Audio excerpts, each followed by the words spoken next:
Are talking tough on trade. President Trump delivering a defiant message to leaders gathered at an Asia-Pacific Economic Summit in Vietnam this morning, declaring that the U.S. will no longer tolerate what he called chronic trade abuses. Watch. We are not going to let the United States be taken advantage of anymore. I will make bilateral trade agreements with any Indo-Pacific nation that wants to be our partner and that will abide by the principles of fair and reciprocal trade. What we will no longer do is enter into large agreements that tie our hands, surrender our sovereignty, and make meaningful enforcement practically impossible. Also attending the summit, Russian President Vladimir Putin. The White House now says that the two leaders will not have a formal sit-down meeting. During the summit, though, they acknowledged a less scripted encounter is still possible.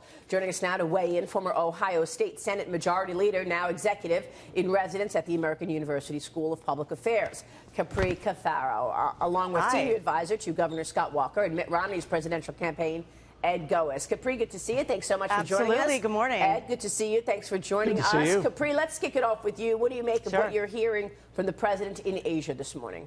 You know, I think it's really interesting when you listen to the words that he utilized. He talked about, I will engage in any bilateral agreement. So you put this in the context, what he's really talking about is the United States, withdrawal from the Trans-Pacific Partnership.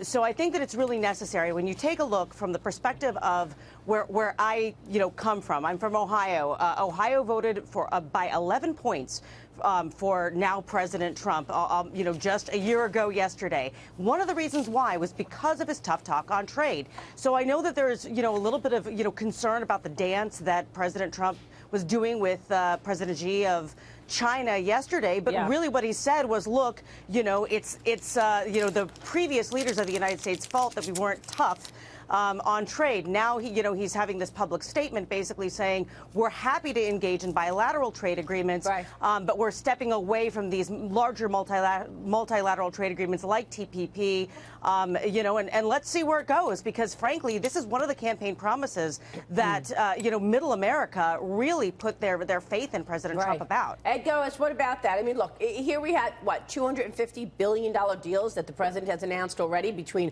Chinese and U.S. businesses. There's that as well, while he's talking about pulling out of things like TPP, which, of course, is one of the things that drives the left nuts. They wanted the U.S. in there. Well, I think what you're saying the president do is take a position of where the American public is, which is they're not only free traders, they believe in fair trade. And I think the more he can emphasize the second half of that, that these deals are fair and right for we're not being overcome by bad deals, I think he's going to do extremely well with the position he's taking. It certainly is where the American public has been for quite some time now. James Freeman here at the Wall Street Journal. I'm wondering, as you looked at the sort of situation this week where he's talking about his great chemistry with Xi, and then he goes to Vietnam and he wants to talk tough about trade. Should we be worried about the signals he's sending to friends in the region when he's seeming to have such a wonderful relationship with the dictator who runs China?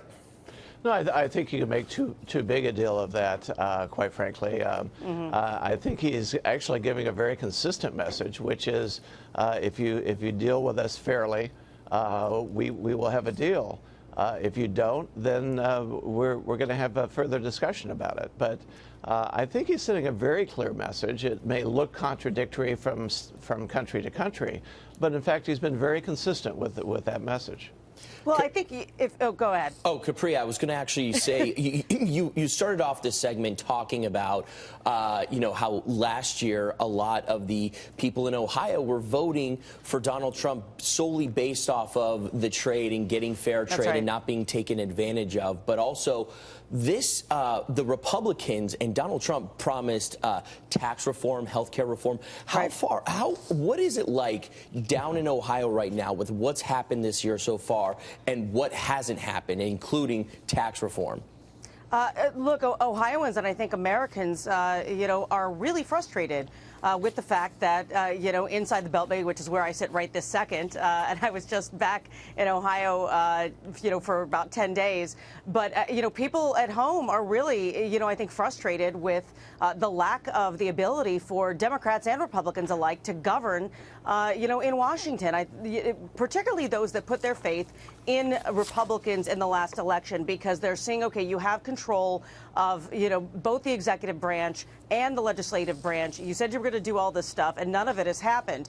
So I think that there's just a general frustration on two fronts. Number one, people assuming that Republicans were going to do more of what they said they were, what they promised in 2016, and that hasn't happened. And two, I think that there's a frustration amongst, you know, most of the American public, myself included, that there is an unwillingness for Democrats and Republicans to work together, that it's more about, you know, red shirts versus blue shirts and not about solutions for America. And people are fed up. And I think that that's also being reflected in the polls, where both Democrats and Republicans and their, you know, favorability ratings in a recent poll are both in the 30s. So we need to do better. Yeah.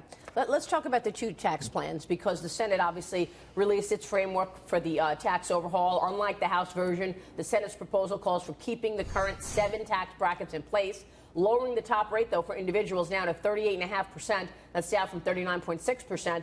I was hearing that they would have gotten to 37% and are still holding that out there. It would also preserve the popular home mortgage interest deduction. And like the House version, it calls for cutting the corporate tax rate to 20%, down from 35%.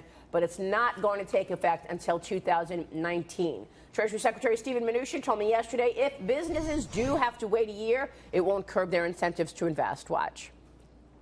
I think the sooner we get this, the 20% rate, the better it is for the economy. But the House and Senate are having to look at how we pay for all of this, including a major focus of the president, his middle-income tax cuts. So these are things that are still being discussed. Obviously, right away is better than a year, but a year is better than, obviously, a longer phase-in.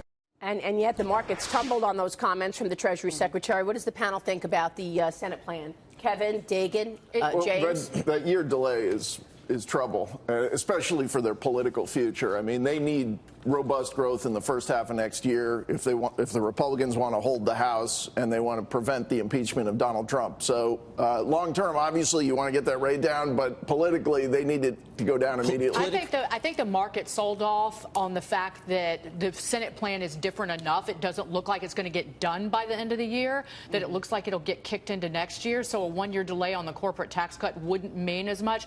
Also, really quickly, 100% expensing for businesses in the Senate plan would be immediate. The Wall Street Journal editorial page points that out. Yep. It's the House plan as well, the expenses to me. It's very valuable, though, against higher taxes. So that would help offset a one-year delay in the corporate tax cut. So I think that the market reaction is a big deal. It's good. It's a big deal. But, you know, remember, not all businesses are capital intensive. So you want that rate.